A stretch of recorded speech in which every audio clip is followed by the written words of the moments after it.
തിരുവനന്തപുരം നെടുമങ്ങാട് ഇരിഞ്ചയത്ത് നിയന്ത്രണം വിട്ട ബസ് മറിഞ്ഞു. നിരവധി പേർക്ക് പരിക്കുണ്ട്. വിനോദയാത്ര കഴിഞ്ഞു മടങ്ങുന്ന പെരിങ്കടവിള സ്കൂളിലെ കുട്ടികൾ സഞ്ചരിച്ച ബസ്സാണ് അപകടത്തിൽപ്പെട്ടത്. വിവരങ്ങളുമായി അരുൺ മോഹൻ ചേരുകയാണ്. അരുൺ, എപ്പോഴാണ് സംഭവം? എത്ര പേർക്ക് പരിക്കുണ്ട്?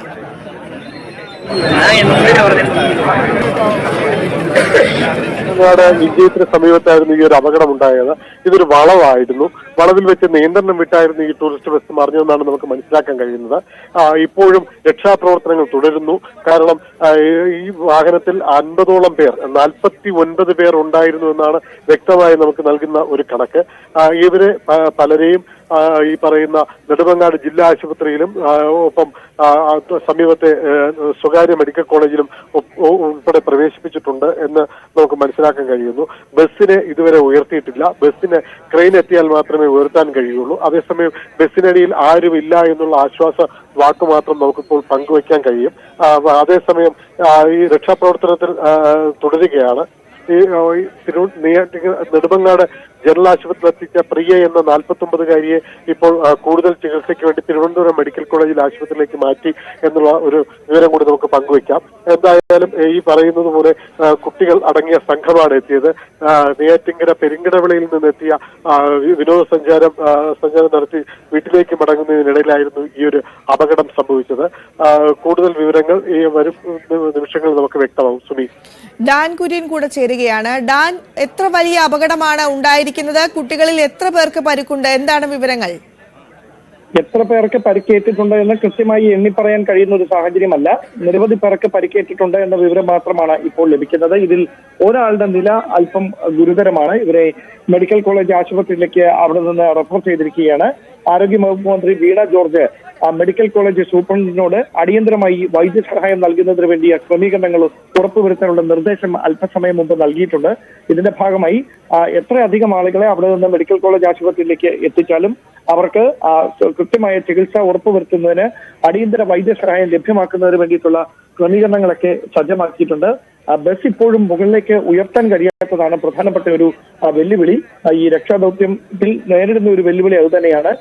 അതിനു വേണ്ടിയിട്ടുള്ള ശ്രമം അഗ്നിശമന സേനയും പോലീസും നാട്ടുകാരും ഒക്കെ ചേർന്ന് ഏറെ ശ്രമകരമായ ഒരു ദൗത്യം ഇപ്പോഴും തുടർന്നുകൊണ്ടേയിരിക്കുകയാണ്.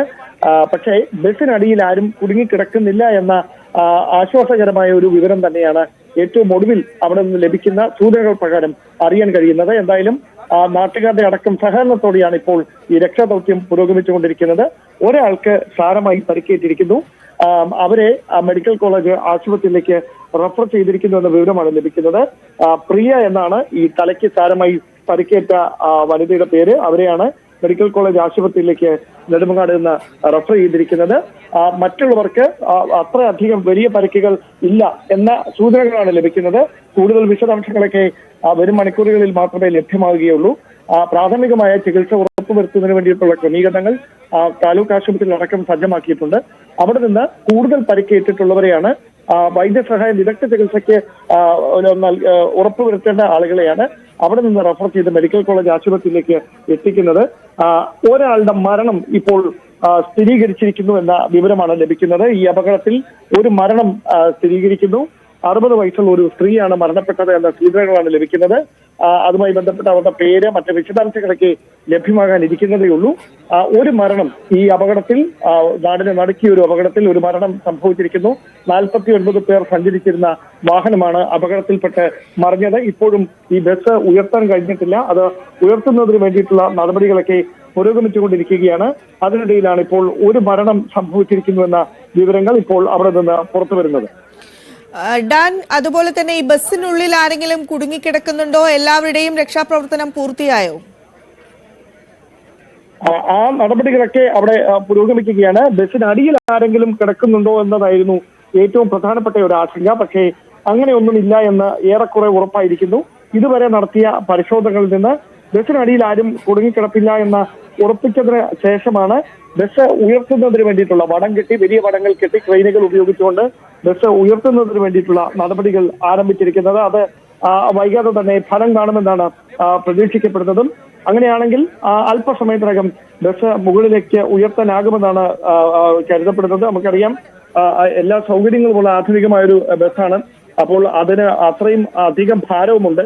അത് അത്ര കണ്ട് എളുപ്പത്തിൽ അവിടേക്ക് ഉയർത്താൻ കഴിയുന്ന തരത്തിലല്ല അത് വീണ് കിടക്കുന്നത്. അത് തന്നെയാണ് നേരിടുന്ന ഒരു പ്രധാനപ്പെട്ട വെല്ലുവിളി. പക്ഷേ ആ നാട്ടുകാരുടെ അടക്കം വലിയ സഹകരണം ഉറപ്പുവരുത്തിക്കൊണ്ടാണ് പോലീസും അഗ്നിരക്ഷാ സേനയും ചേർന്ന് ഇപ്പോൾ ഈ രക്ഷാദൌത്യത്തിന് നേതൃത്വം നൽകിക്കൊണ്ടിരിക്കുന്നത്.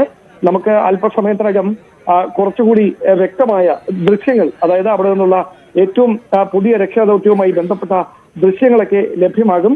നിലവിൽ ലഭിക്കുന്ന സൂചനകൾ അനുസരിച്ച് ഒരു മരണം അവിടെ നിന്ന് റിപ്പോർട്ട് ചെയ്യുന്നു എന്ന തരത്തിലുള്ള വിവരമാണ് ഇപ്പോൾ ഏറ്റവും ഒടുവിൽ പുറത്തു വരുന്നത്.